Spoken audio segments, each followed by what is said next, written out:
Hey mga brods sa mga brods, bali-balita nga na ito pong si Bobby Ray Parks Jr. gusto na nga rin umuwi dito sa Pinas sa atin sa PBA. Dahil yun nga gusto rin niyang mas makasama pa ang kanyang pamilya at ang kanyang partner na si Miss Zainab Harake mga kabrods. Kaya ito pong si Bobby Ray Parks, ito pong kontrata niya sa Nagoya Diamond Dolphins ay parang mag-e-end na rin ngayong taon. 3 years nga ito pong nagserbisyo dyan si Bobby Ray Parks from 2021 to 2024. So talagang yung skills na ito po ni Parks dyan sa Nagoya sa Japan B-League ay iba rin mga brods. Talagang lumakas lalo ang laruan ni Parks bilang isang point guard or shooting guard dyan. At yun nga mas magiging maganda yung kanyang pagbalik dito sa PBA dahil ibang Parks na yung babalik dito. So ito na nga mga brods, habang ito inaasikaso na ng agent ni Parks dito sa pagbalik niya sa PBA, may iilang kuponan din ang interesado sa kanya.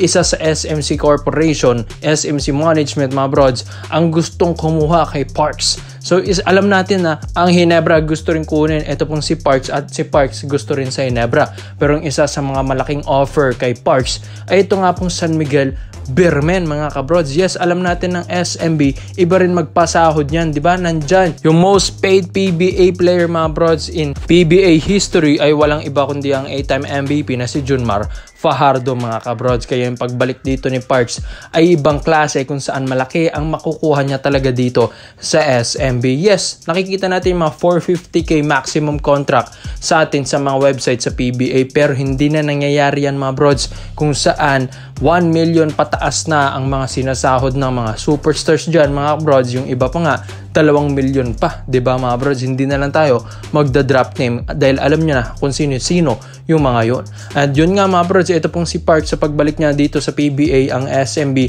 ang gustong sumalo sa kanya agad mga kabrods dahil wala nang draft, wala nang trade ang mangyayari sa kanya. Ewan ko kung may rights pang TNT sa kanya mga bros dahil na-release naman na siya dahil nasa Nagoya Diamond Dolphins siya. And yun nga, pag na-release na yun ng Nagoya, free agent na si Parks. So kahit anong kupunan, pwede na siyang pumirma mga brods. And sa ngayon, ang SMB parang gusto rin or kailangan din ng mga Parks. Katulad ng ngayong season, ngayong Governors Cup 2024, pangatlo sila sa Group B. 3-2 ang kanilang standing dyan mga kabrods. Sa ngayon, parang hindi pa rin naman nila kailangan ng isang Bobby Ray Parks Jr. dahil alam natin yung kontrata niya sa Nagoya ay ongoing pa rin hanggang ngayon. So yun nga mga bros, once na mapaso yan, and yun nga pag inasikaso na ng agent ni Parks ng kampo niya, ang pagbalik dito sa PBA ay SMB mga brods ang nakaabang. At alam ko ang lakas lalo ng SMB pag itong si Parks ay makuha nila mga kabrods. Biruin mo CJ Perez and Bobby Ray Parks Jr. sa combo guard or backcourt rotation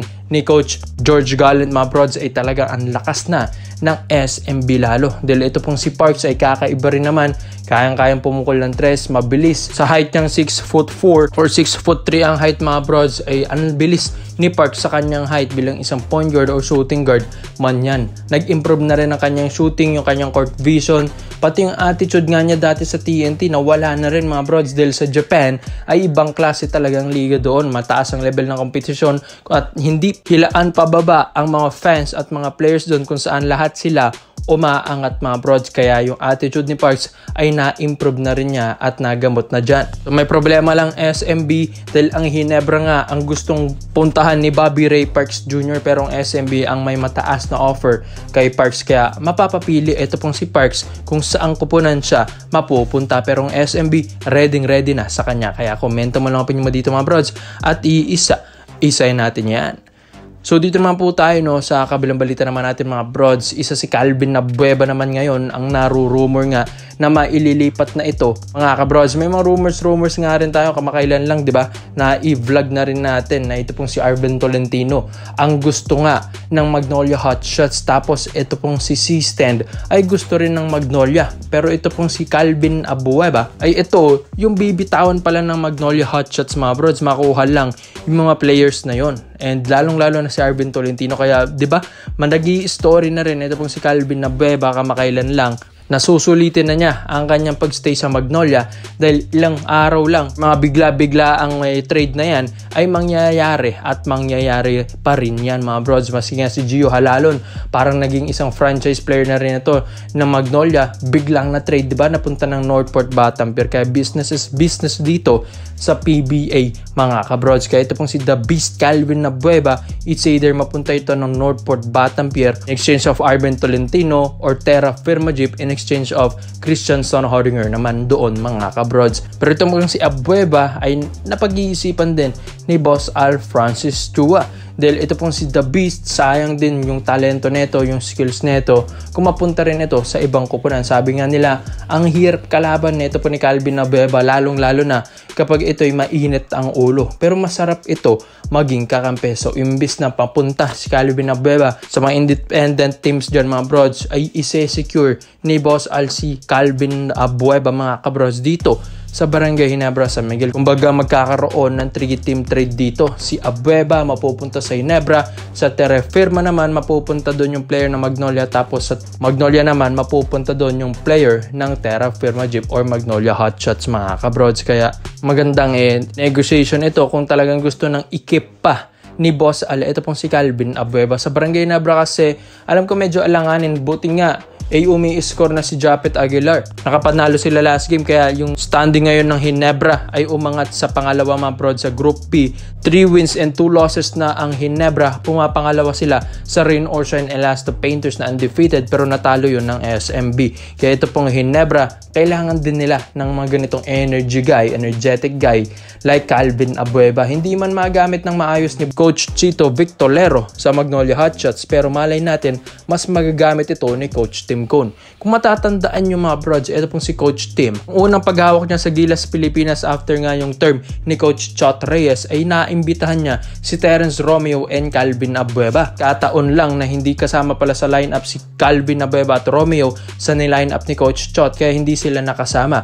Doon pa lang nakita na natin na may interest pala talaga ito pong si Coach Tim Cone kay The Beast Calvin Abueva, at dito na natin napapansin na parang mag-fit sa sistema ni Coach Tim Cone. Ito pong si The Beast Calvin Abueva, hindi naman yan tatawagan or kukunin ni Coach Tim Cone nang wala lang, di ba mga kabrods, kung saan ay malaking bagay rin talaga yung depensa, yung hustle, yung puso sa laro ni The Beast Calvin Abueva. Di man siya ganun ka-scorer mga brods, pero yung kanyang presensya sa laro ay malaking bagay mga brods. Nga import, naasar na rin kay Calvin Abueva dahil magaling mang mind games. Ito pong si Calvin. Hindi man napapansin ng Magnolia yung talagang contribution ni Calvin Abueva pagdating sa puntusan, pero ang hindi na rin nila napapansin yung hustle sa laro ni The Beast ay malaking bagay yon sa kanila. Diba parang Pinoy Sakuragi lang din ito, na parang Mark Pingris din ang laruan, pero mas matigas at mas hustle, mas mabilis kung maglaro mga brods. Kaya sa Ginebra ngayong Governors Cup 2024, so nilarigawan ng 3-team trade ito pong si The Beast